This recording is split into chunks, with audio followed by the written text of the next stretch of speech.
C'est un attentat raciste et je crois que le mot n'a pas encore été prononcé, mais c'est un attentat islamophobe. La spécificité de l'islamophobie, c'est qu'elle participe à produire ce qu'on appelle en sociologie une racialisation du religieux. Je pense qu'on est dans un moment où il est temps de penser à l'émancipation, à la sortie d'une certaine manière de la minorité. Une des premières solutions qu'on peut tout simplement évoquer, c'est qu'on peut tout simplement dire que pour lutter contre le racisme, on peut par exemple demander à l'État de cesser de mener des politiques racistes. Il y a aussi, et c'est très frappant, une très grande difficulté des musulmans à prendre la parole.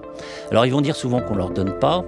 Moi je pense qu'ils ne l'apprennent pas assez. Structures institutionnelles et structures étatiques ont été particulièrement imprégnées par le pouvoir colonial et malgré les phénomènes de décolonisation, quelque chose d'une forme de gestion coloniale, notamment des quartiers populaires, a été maintenu. Un attentat commis dans une mosquée du Gard avec un meurtre, celui d'Aboubacar Cissé, tué alors qu'il était en train de prier dans une mosquée du Gard vendredi dernier. Donc, un suspect arrêté, plus exactement, il s'est rendu de lui-même dans un commissariat italien dimanche. Alors, il a nié les faits, mais ces faits ont été filmés par ses soins, d'ailleurs, avec un certain nombre de déclarations qui ne laissent aucun doute sur l'intention de ce meurtre. Bonjour Hakim El Karoui.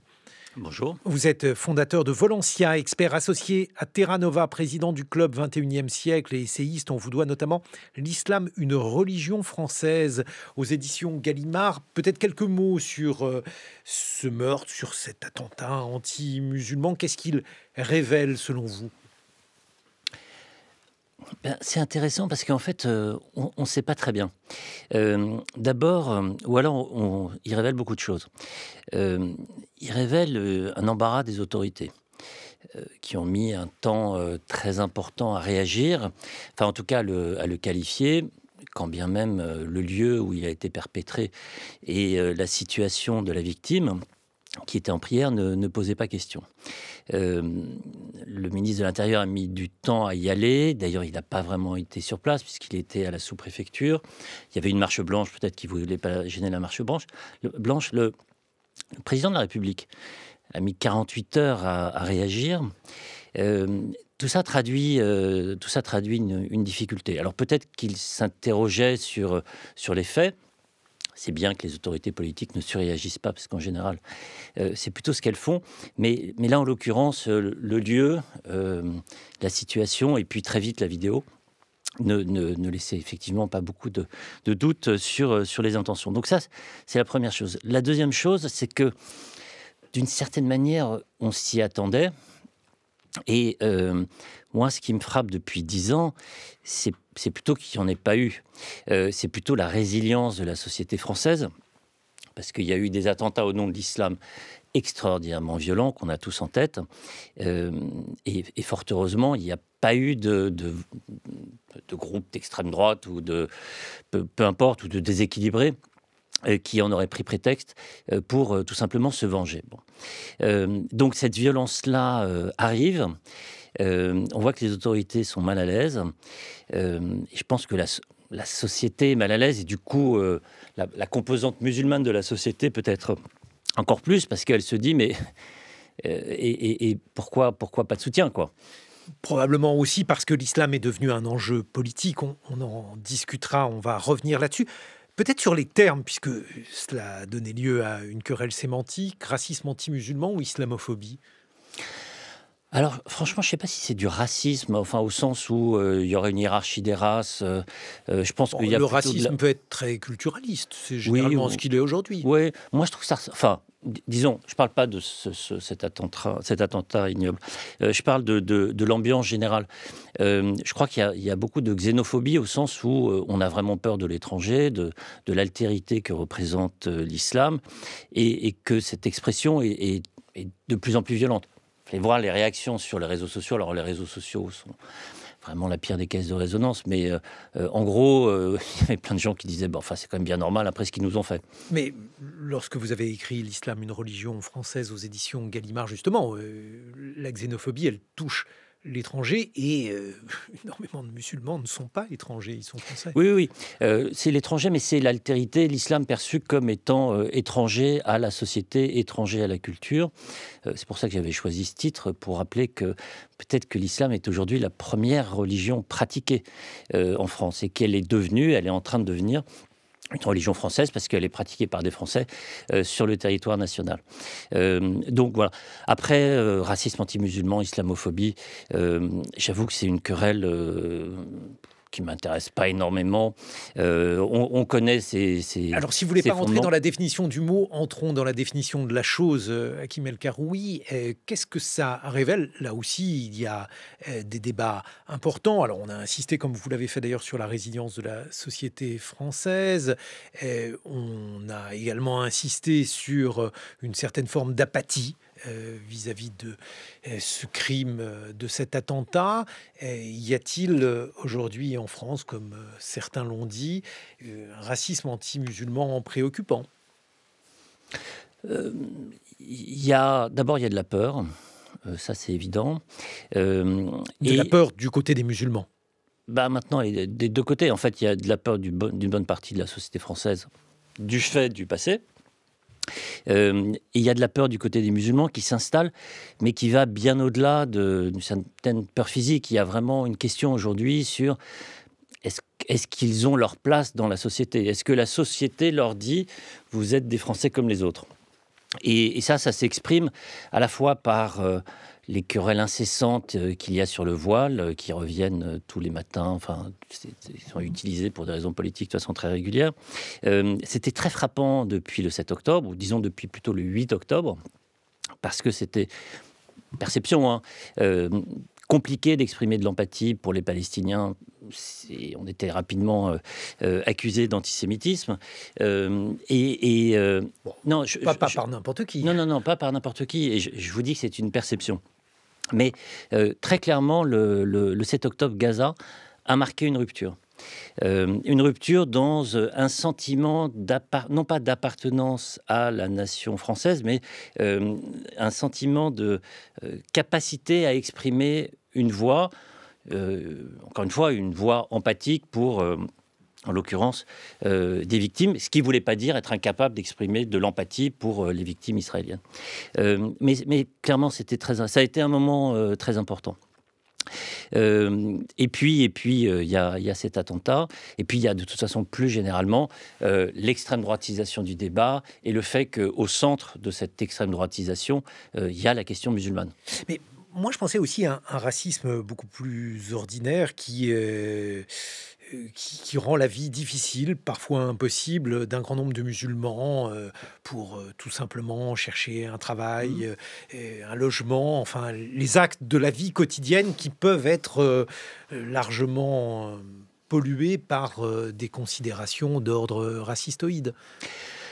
En fait, on le mesure très bien, hein, parce qu'il y a des testings qui sont réalisés, et il y a maintenant des testings qui sont réalisés à raison de la religion. Il y en avait eu un de l'Institut Montaigne il y a 10 ans déjà, de Mariam Valfort, qui montrait que le même CV, le même nom de famille, un prénom qui avait une signification chrétienne, musulmane et juive, le musulman garçon, beaucoup plus que la fille. Si en plus il avait un petit engagement associatif, en l'occurrence les scouts musulmans, il avait 5 fois moins de chances d'avoir un entretien. Le garçon juif, il en avait 2 fois moins. C'est-à-dire que la discrimination n'est pas une exclusivité, malheureusement, des musulmans. Les filles musulmanes étaient beaucoup moins discriminées que les garçons musulmans. Et dans l'accès au logement, il y a la même difficulté, etc. Mais je ne suis pas très à l'aise avec le concept de racisme. D'abord parce que musulman, c'est pas une race. Et puis parce que je pense que ça procède vraiment d'abord de la peur de l'étranger, de l'altérité. Ce que je constate aussi par ailleurs, et qu'il faut toujours rappeler, c'est la dynamique des mariages mixtes, qui est très importante, beaucoup, beaucoup plus importante en France que dans tous les autres pays européens. Et puis je regarde aussi l'enquête de la CNCDH, qui mesure l'indice de tolérance, le concept de tolérance, on ne sait pas très bien ce que ça veut dire, mais eux, en l'occurrence, ils savent, parce que il est bâti sur la base d'énormément de critères.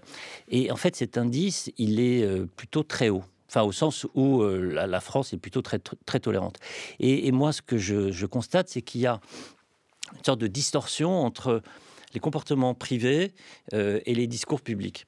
Mais alors c'est ça qui est étonnant, parce que par exemple aux États-Unis, un certain nombre de questions comme les questions vestimentaires, questions du voile, sont des questions largement résolues, mais dans le même temps, le discours public, le discours de Donald Trump, dans certaines de ses expressions, serait probablement traduit devant les tribunaux en France. Sur la question musulmane, hein, bien sûr. Oui, oui. Pas que, mais... C'est-à-dire, il y a... on a une tradition de laïcité, on a une tradition de discussion autour du fait religieux, on a maintenant une tradition de discussion autour du fait musulman, parce que ça fait 35 ou 40 ans que ça dure. Il y a une polarisation des comportements comme sur tous les sujets. Et puis il y a aussi, et c'est très frappant, une très grande difficulté des musulmans à prendre la parole. Alors ils vont dire souvent qu'on ne leur donne pas. Moi je pense qu'ils n'apprennent pas assez, qu'ils ne participent pas assez, qu'ils n'écrivent pas assez, qu'ils n'interviennent pas assez, qu'ils ne proposent aussi pas assez. Parce que par exemple, il n'y a toujours pas de représentants, parce qu'il y a des querelles incessantes. Et puis, il n'y a toujours pas de système de financement, il n'y a toujours pas de travail théologique qui a été mené, etc. Donc, ce que je veux dire, c'est que moi, je pense qu'on est dans un moment où il est temps de penser à l'émancipation, à la sortie, d'une certaine manière, de la minorité. Il faut arrêter de dire c'est la faute des autres. L'environnement est franchement assez hostile. Quelques musulmans ont fait en sorte que l'environnement soit très hostile. Je parle évidemment des djihadistes. Mais je crois vraiment que maintenant, il faut agir.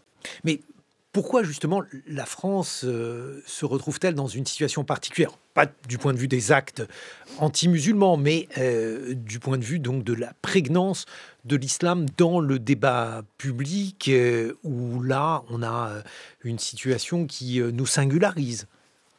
Alors, il y a plusieurs raisons. D'abord, il y a une vie en commun depuis quelques années, quelques dizaines d'années, quelques centaines d'années.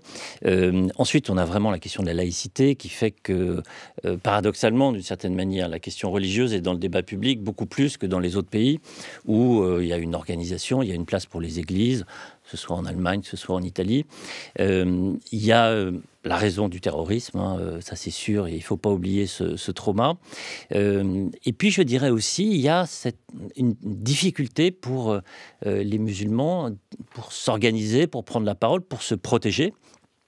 D'une certaine manière aussi, pour faire communauté. Et j'ai travaillé sur les questions d'intégration aussi des enfants d'immigrés. J'étais très frappé de constater, en comparant les parcours des uns et des autres suivant leurs origines, on peut le faire maintenant avec les statistiques de l'INSEE et de l'INED, à quel point en fait la communauté joue un rôle essentiel. Et à quel point il n'y a pas de communauté, pas chez les musulmans, mais par exemple chez les maghrébins, au sens d'un système qui organise, qui prend en charge, et notamment qui prend en charge les enfants. Et ça se retrouve tout à fait dans la difficulté d'institutionnalisation du culte, sur lequel par ailleurs j'ai beaucoup travaillé, et sur laquelle le ministère de l'Intérieur est un peu paradoxal, parce qu'il veut et il ne veut pas à la fois.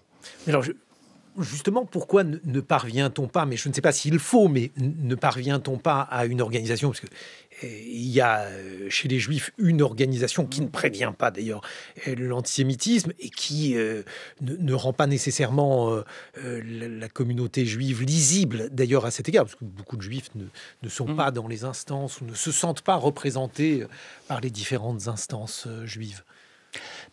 D'abord, il y a une vraie nécessité, tout simplement parce que il faut pouvoir parler au pouvoir public, et notamment quand il y a des questions de violence. Bon. Il y a une deuxième nécessité, c'est qu'il faut faire la transparence sur les financements.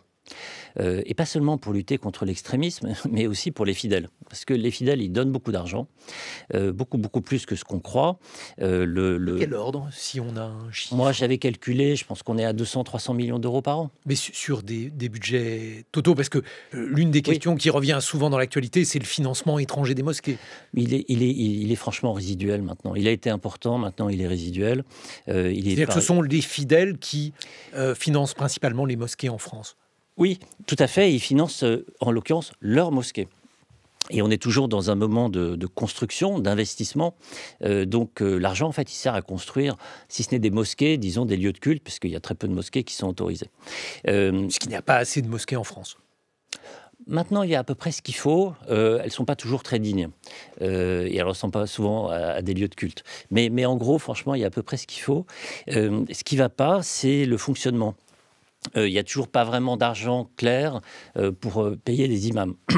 Il y a très peu d'argent pour financer la mère des batailles, c'est-à-dire le travail théologique, le travail de formation.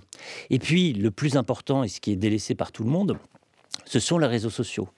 Parce que c'est sur les réseaux sociaux que se joue la bataille culturelle au sein de l'islam entre un islam identitaire qui est celui qui est demandé, notamment par les jeunes qui cherchent, pour une partie des jeunes, qui cherchent à construire leur identité, qui sont plus vraiment de l'identité de leurs parents, pas encore de l'identité de la communauté nationale.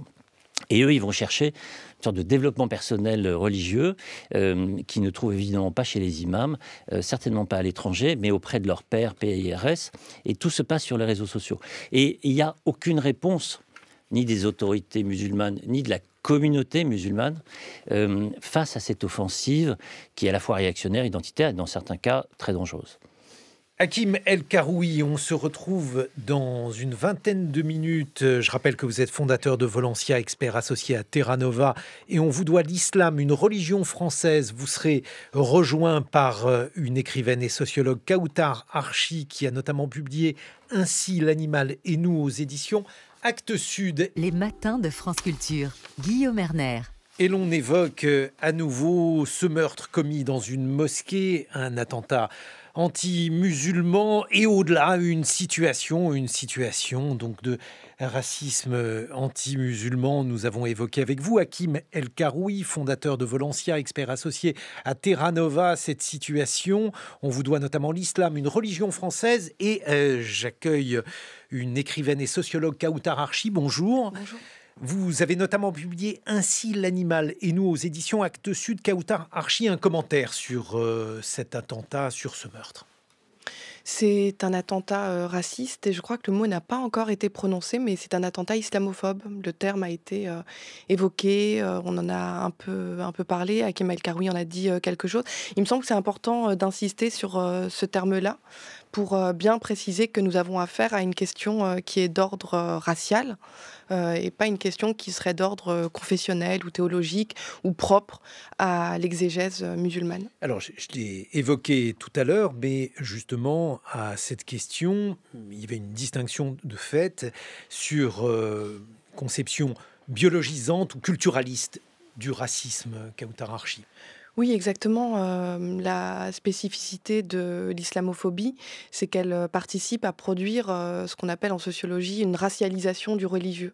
C'est-à-dire que le religieux, la foi, qui est supposée être celle de l'individu en question, est construite comme un marqueur absolu, un marqueur total, un marqueur immuable, qui viendrait expliquer ses comportements, qui viendrait expliquer ses conduites, etc. Donc il y a un principe d'infériorisation qui est immédiatement produit, un phénomène d'altérisation radicale, et qui mène par la suite à des pratiques discriminatoires, et dans le cas d'Aboubacar Cissé, un meurtre, un attentat absolument abominable. Donc vous assumez ce terme, y compris face aux critiques qui expliquent qu'islamophobie, c'est un terme qui, en réalité, est mal construit pour la situation française, puisqu'on a le droit d'être hostile à une religion, et non, évidemment, assez fidèle. Oui, c'est intéressant de voir à quel point certaines personnes, certains représentants politiques notamment, s'attachent à refuser, à rejeter ce terme d'islamophobie. C'est un terme, encore une fois, qui a été très largement construit, très largement débattu au sein des sciences sociales. Intellectuellement, il faut se mettre un peu aussi à la page, il faut lire nos collègues sociologues et voir à quel point, effectivement, ce terme est pleinement solide, mais bien évidemment, il n'est pas question uniquement de considération scientifique et conceptuelle. Si le terme islamophobie est rejeté et critiqué, c'est aussi parce que politiquement, il ne correspond pas à un certain agenda politique, et aussi parce qu'on refuse de considérer la dimension raciale qui nourrit, qui habite ces actes meurtriers. Hakim El Karoui, une réaction. Oui, enfin, moi en général, vous avez compris, je ne vais pas dans ce débat parce qu'on y passe beaucoup de temps. Du coup, on laisse de côté Oui, vous avez raison. le fait le plus important, c'est-à-dire le rejet d'une partie de la population française, à qui on dit en même temps qu'on ne comprend pas pourquoi ils ne se sentent pas des Français comme les autres. Euh, et donc ça, c'est une difficulté. Et on passe souvent beaucoup de temps sur le mot et pas assez sur le rejet dont ils sont victimes, les problèmes aussi qu'il y a, et puis surtout, comme toujours, les solutions. Et moi, ce qui m'intéresse, c'est chercher des solutions, et c'est un débat, on parlait d'énergie, il y a une stratégie pour l'énergie. En fait, j'aimerais bien qu'il y ait une stratégie pour lutter contre le racisme, moi je dirais plutôt anti-arabe ou anti-africain, euh, et puis qu'il y ait aussi une stratégie pour lutter contre l'extrémisme qui est produit au nom de l'islam. Et en fait, ce que je vois, et ça fait 10 ans que je travaille sur ce sujet de façon opérationnelle avec l'exécutif, c'est que on a l'impression parfois que c'est un sujet qu'on adore ne pas traiter, ne pas résoudre en fait. Qui reste, c'est une sorte de marronnier, et puis on va s'en plaindre. Et puis il y a en même temps, dans la société, des jeunes qui vivent au quotidien une forme d'exclusion à raison de leur religion ou à raison de leur origine. On n'a pas énormément d'empathie. Et ce qui s'est passé là, franchement, est l'expression de ce manque d'empathie de l'exécutif. Et puis, c'est comme une boule qu'on pousse devant soi. Alors justement, on va écouter l'exécutif, on va écouter Bruno Retailleau, sa réaction. Quand quelqu'un qui prie dans un lieu de recueillement, dans un lieu de prière, une mosquée, qui s'adresse dans son fort intime à son Dieu, il est tué à ce moment-là. Comment ne peut-on ne pas penser à un acte anti-musulman? En revanche, il y a une enquête. Donc le procureur l'a dit lui-même, c'est lui qui dirige l'enquête. C'est pas les policiers, ce n'est pas non plus les gendarmes du ministère de l'Intérieur, c'est l'autorité judiciaire. Donc je le crois. Il y a cette piste qui est bien entendu privilégiée. Il faut regarder les choses en face, Oui. évidemment, mais ça n'est pas la seule piste. Kautar Archi. Non, mais on parle de solutions. Alors, je m'avance déjà peut-être un peu dans le débat, mais on parle de solutions. Mais l'une des premières solutions qu'on peut tout simplement évoquer, c'est qu'on peut tout simplement dire que pour lutter contre le racisme, on peut par exemple demander à l'État de cesser de mener des politiques racistes. Ça, c'est quand même quelque Lesquelles? chose.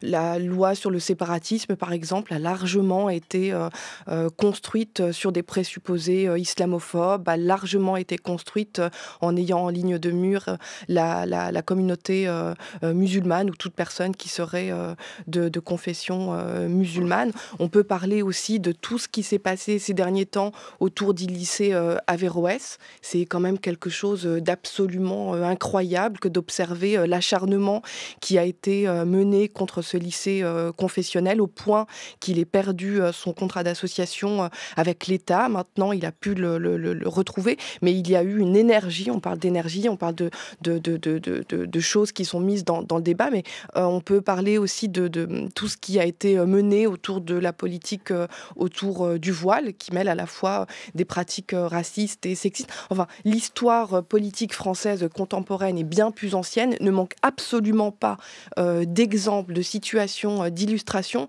pour montrer à quel point l'État français est complètement impliqué dans la montée de l'islamophobie. Et une chose aussi, on vient d'entendre monsieur Retailleau, mais il faut aussi entendre un autre monsieur Retailleau. C'est celui qui, en fin de réunion politique, crie à bas le voile. C'est quand même quelque chose d'absolument gravissime, et c'est quelque chose qui, en plus d'une forme de logique de soutien intellectualo-politico-médiatique, contribue à nourrir l'islamophobie et à mettre en danger la population musulmane en France. Hakim El Karoui.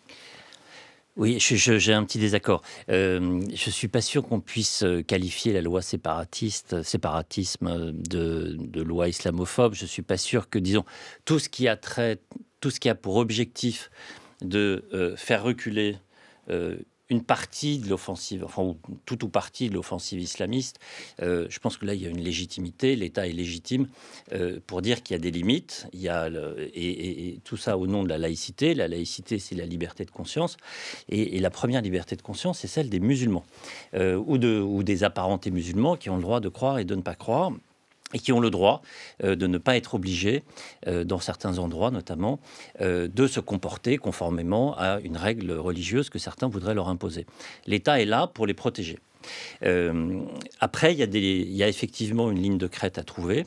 Il y a la liberté à respecter, et c'est toute la difficulté de la démocratie. Certains voudraient tout interdire, parce que c'est plus facile d'interdire. Parce qu'on se dit que comme ça, on a éradiqué le phénomène. C'est évidemment l'inverse qui se passe, parce qu'il y a un sentiment d'agression qui est très important. Donc il faut trouver la place de l'État, la place de l'interdiction, la place de la liberté. Mais tout ça ne suffit pas, ce n'est qu'une toute petite partie. De l'autre côté, il faut que la République soit désirable, c'est-à-dire qu'elle réponde à sa promesse. On parlait des discriminations tout à l'heure, elles sont colossales. Franchement, elles n'intéressent pas grand monde. Et parfois, elles viennent, y compris de fonctionnaires publics. Et puis la troisième chose, c'est qu'il y a une demande d'islam, notamment chez les jeunes, qui est un islam assez identitaire. Il faut que les musulmans, et pas seulement les identitaires, et pas seulement les extrémistes, soient capables d'y répondre. Et là, malheureusement, ils ne sont pas là. Jean Lémarie. Vous prenez une ligne de crête, Hakim El Karoui, dans le débat politique. Ce qu'on voit, c'est pas la ligne de crête aujourd'hui, c'est plutôt l'affrontement, l'hyperpolarisation. Allez, pour caricaturer, d'un côté, effectivement, Bruno Retailleau à Balles-Voiles, de l'autre, Jean-Luc Mélenchon, encore place de la République, dimanche, pour le voile, voyant dans toute initiative, là, en ce moment, une attaque contre l'islam. Est-ce qu'on peut sortir de cet affrontement-là, de cette binarité-là? Moi, je trouve que ce n'est absolument pas juste que de tenter de créer une forme de symétrie entre Retailleau et Jean-Luc Mélenchon. C'est justement, à mon sens, ce type de symétrisation avec d'un côté l'extrême droite et de l'autre côté l'extrême gauche qui a permis à l'extrême droite d'intégrer l'arc républicain et à l'extrême gauche, à la France insoumise notamment, d'en être violemment éjecté, d'en être violemment exclu. On parle ici d'extrémistes parce qu'on pense au terrorisme islamiste, on pense à toutes ces choses-là. Mais encore une fois, je veux dire, c'est à mon sens vraiment une manière assez injuste au lendemain du meurtre de ce jeune Aboubacar Cissé, tentative de décadrer le débat. Il faut recentrer le débat. Le centre du débat, c'est la question raciale. Le centre du débat, c'est la question du racisme. Le centre du débat, c'est la colonialité du pouvoir. Le centre du débat... Qu'est-ce que ça veut dire, la colonialité du pouvoir? La colonialité du pouvoir, ça veut simplement dire que les structures institutionnelles, les structures étatiques ont été particulièrement imprégnées par le pouvoir colonial, et malgré les phénomènes de décolonisation, quelque chose d'une forme de gestion coloniale, notamment des quartiers populaires, a été maintenu, et cela se ressent notamment dans la manière dont les quartiers populaires sont perçus et sont investis par les policiers, par les forces sécuritaires, par les forces de contrôle, les forces de surveillance, de telle sorte que les individus sont plus enfermés qu'ils ne sont libres. Donc je pense que c'est extrêmement important de replacer ça au centre du débat. Là, ce dont on devrait débattre, c'est de l'extrême droite. C'est de l'extrême droite. Et je voudrais rappeler aussi que le 31 août 2024, je vais juste au bout de ma phrase, si vous le voulez bien, le 31 août 2024,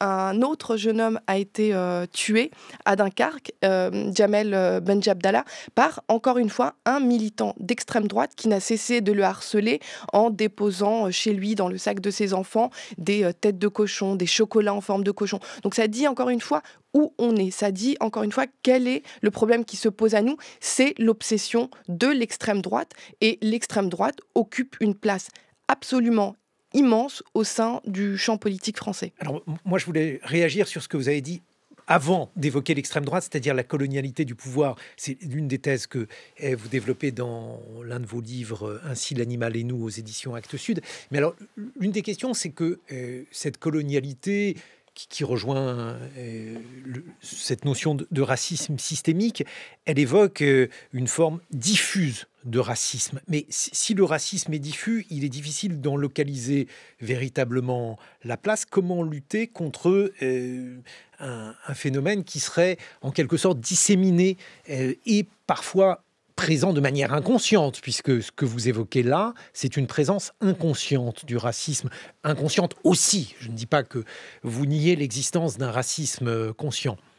C'est quelque chose qui, effectivement, a largement sédimenté dans les structures profondes de la société française. Pour cela, on pourrait remonter aussi à la question, bien sûr, européenne, mais aussi à la question, bien sûr, occidentale.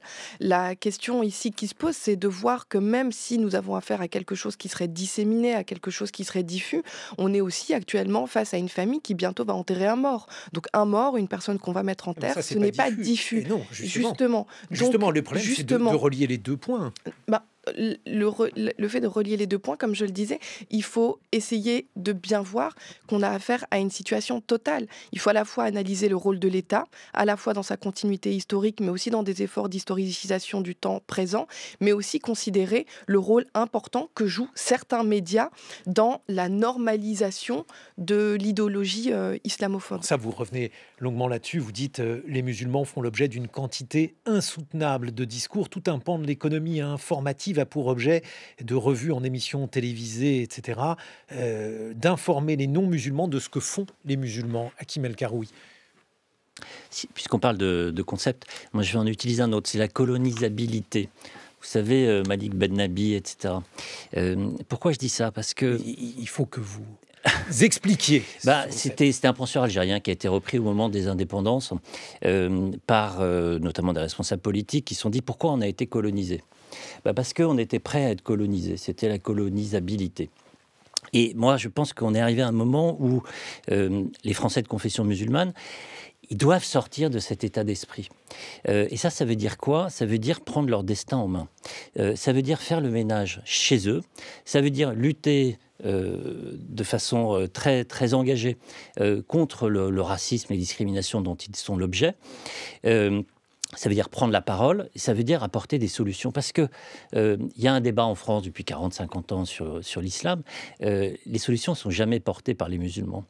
Et je crois que peut-être que ce crime atroce peut être cette occasion-là. D'abord que les querelles cessent parce qu'elles sont incessantes entre les uns et entre les autres.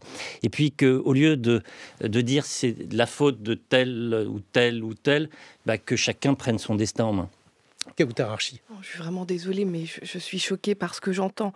Enfin, vous comprenez bien qu'à partir du moment où vous reprenez à votre compte quelque chose qui serait cette idée selon laquelle les musulmans ou je ne sais qui seraient colonisables, vous produisez là une pensée coloniale. Non, ce que dit Malik Ben-Nabi, c'est dans leur tête à eux. Il ne parlait pas des musulmans en France aujourd'hui, il parlait de ceux qui ont été colonisés. Oui, c'est encore pire, parce que là, vous faites passer la domination coloniale ou la domination de l'État français sur les populations musulmanes dans la France contemporaine comme quelque chose de légitime, quelque chose de normal, parce que ce serait essentiel à la personne. C'est vraiment inacceptable comme élément. C'est pas du tout ce que je dis. C'est pas du tout ce que je dis. Je ne dis pas que c'est essentiel à la personne. Je constate qu'il n'y a aucune initiative qui est prise de façon concertée, avec un travail commun entre les uns et les autres, pour essayer de trouver des solutions à la fois au racisme dont ils sont victimes et aux problèmes qu'il y a à l'intérieur de la communauté musulmane.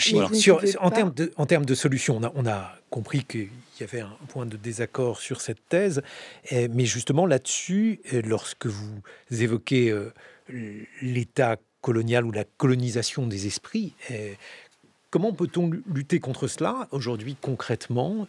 Qu'est-ce qu'il serait possible de faire, ou pas concrètement d'ailleurs, de manière abstraite ou théorique? Qu'est-ce qu'il serait possible de faire pour lutter contre ce que vous considérez comme étant évidemment un racisme anti-musulman? On peut lutter par l'extrême droite. Monsieur El-Karoui parle beaucoup des musulmans comme si les musulmans ne faisaient rien. Moi, personnellement, je crois que les musulmans, je ne les connais pas. Je ne sais pas c'est qui les musulmans. Ce que je sais, c'est que dans les quartiers populaires, dans les grandes villes de France, dans les petites villes de France, il y a des collectifs militants qui s'organisent pour lutter contre l'extrême droite, qui s'organisent pour faire en sorte que des municipalités, etc., ne tombent pas entre les mains de l'extrême droite. Il faut voir tout le travail qui est engagé par les associations.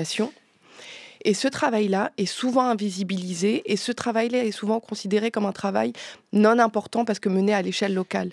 Mais les individus sont dans des situations, encore une fois, qui sont extrêmement vulnérables et on ne peut pas demander à des individus de se substituer à l'État. L'État est producteur de politique raciste, islamophobe, l'État doit cesser de produire des politiques racistes et islamophobes. Là, il y a deux choses. Il y a l'extrême droite et l'État, sauf si vous faites une superposition. C'est bien sûr lié. Mais lorsque vous dites lutter contre l'extrême droite, qu'est-ce que ça veut dire lutter contre l'extrême droite? Et si l'extrême droite est considérée, ce que font certains, comme étant un thermomètre Lutter contre l'extrême droite, c'est par exemple promouvoir des valeurs et des idées de gauche, mais je veux dire vraiment de gauche, pas de gauche de droite ou de gauche d'extrême droite. La valorisation des valeurs d'égalité, de solidarité, c'est quelque chose qui a absolument disparu du discours politique, et quand il est tenu, ce discours politique, on considère que ces personnes sont manipulatrices ou qu'elles font du clientélisme électoral, etc. La droite aussi est antiraciste. Non, la droite n'est pas antiraciste. La droite, évidemment, elle l'est. La droite développe il y a des même toute une politiques tradition racistes. de pensée. Il y a même toute une tradition de pensée depuis Montesquieu, une tradition de pensée de droite Oui, antiraciste. vous pouvez remonter jusqu'à Montesquieu, mais moi, malheureusement, aujourd'hui, nous n'avons pas affaire à Montesquieu. Nous avons affaire à quelqu'un qui est Bruno Retailleau et qui conclut, encore une fois, je le répète, ces réunions par à bas les voiles. Donc on voit à quel point la promotion de l'islamophobie est au cœur du jeu politique français. Et ce sont des individus, des hommes, des femmes, des enfants qui en payent le prix et qui en payent le prix par leur vie. Hakim El Karoui. Je pense qu'il n'y a aucun doute sur le fait qu'il y a un usage de l'islam qui est fait par la droite et l'extrême droite, et d'ailleurs une partie de la gauche aussi, qui ne sait pas en parler, qui ne s'est jamais emparé du sujet pour en faire autre chose qu'un sujet d'altercation. Bon. Mais je le répète au risque d'être... de manquer de subtilité, mais je pense qu'on ne sortira pas de cette situation tant que dans un mouvement, moi j'appelle d'émancipation, les Français de confession musulmane ne prendront pas leur destin en main. Il faut arrêter de dire que c'est la faute des uns, des autres, etc. C'est la faute de l'État. L'État n'est pas raciste, ça c'est pas vrai. Il n'y a pas de politique raciste en France, il n'y a pas de politique qui discrimine telle catégorie de la population face aux autres. Ça, c'est pas vrai. Mais après, il faut venir en disant, il faut faire de la politique, en fait, tout simplement, en s'inscrivant dans ce qu'est malheureusement le jeu politique actuel, qui est pas d'un excellent niveau. Mais il faut venir avec des solutions face aux problèmes que se posent les gens et imposer ces solutions avec des alliances, des choses très concrètes et des actions à mener. Et aussi une forme de solidarité. Kauthar Archi. Je me répète, mais encore une fois, la question, ce n'est pas la question des musulmans. La question, ce n'est pas ce que font les musulmans ou ce que les musulmans ne font pas. Ça, c'est un faux débat. C'est un débat qui participe à détourner l'attention du débat central, qui est la question raciale, qui est la question raciste, qui est la question islamophobe. Et ça, vous ne pouvez pas dire que des individus doivent faire quelque chose à ce niveau-là, alors qu'ils en sont pleinement victimes dans leur quotidien, mais aussi dans leur chair. Kauthar Archi, si pour une partie de ces gens que vous désignez comme étant islamophobes, ceux-ci ne se perçoivent pas comme tels, je pense par exemple à toutes les polémiques sur le voile, avec la question de la laïcité, comment faire? Parce que là, vous collez une étiquette. Mais personne n'attend que Bruno Retailleau se reconnaisse comme étant islamophobe ou C'est pas nécessaire. Je pensais pas nécessairement. Ou d'autres à lui. personnes. Alors moi, je pense à lui parce qu'on est quand même dans une situation qui est très marquée par les politiques et les discours qu'il mène actuellement. Mais je veux dire, nous n'avons pas à attendre que tel individu, que telle personne, ou que tel parti, ou tel mouvement se reconnaisse de la manière dont nous le désignons. En fait, le fait de le désigner comme islamophobe, le fait de désigner ses politiques, ses discours, ses pratiques comme étant discriminatoires, et encore une fois, comme mettant en jeu la vie de jeunes femmes et de jeunes hommes, suffit très largement à construire une politique antiraciste. Un mot de conclusion, Hakim El Karoui. Moi, je dirais qu'on sort de la condition de victime en prenant son destin en main et sans attendre, en sachant quelle est l'hostilité qu'il peut y avoir autour. Elle est très claire. Mais il faut rien attendre des autres. Il faut agir. Encore une fois, proposer des solutions. Et puis c'est ça, sortir de la colonisabilité. C'est considérer qu'on n'est plus des victimes, quand bien même on l'est encore. Un mot de conclusion, Kauthar Archi.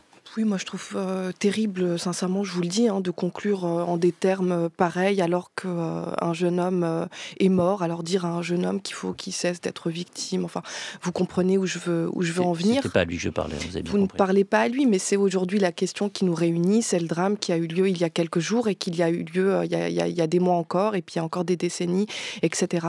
Donc la question centrale, je le répète, elle est fondamentalement celle de l'État. Elle est fondamentalement celle d'une certaine classe médiatique, elle est aussi celle d'une certaine classe intellectuelle qui, depuis des années, voire encore une fois des décennies, a participé à légitimer le fait de se dire, le fait d'être et le fait de pratiquer l'islamophobie contre des populations extrêmement vulnérabilisées. Kautar Archi, votre livre « Ainsi l'animal et nous » aux éditions Actes Sud. Je rappelle que vous êtes écrivaine et sociologue. Hakim El Karoui, fondateur de Volencia, expert associé à Terra Nova, l'islam, une religion française aux éditions Gallimard.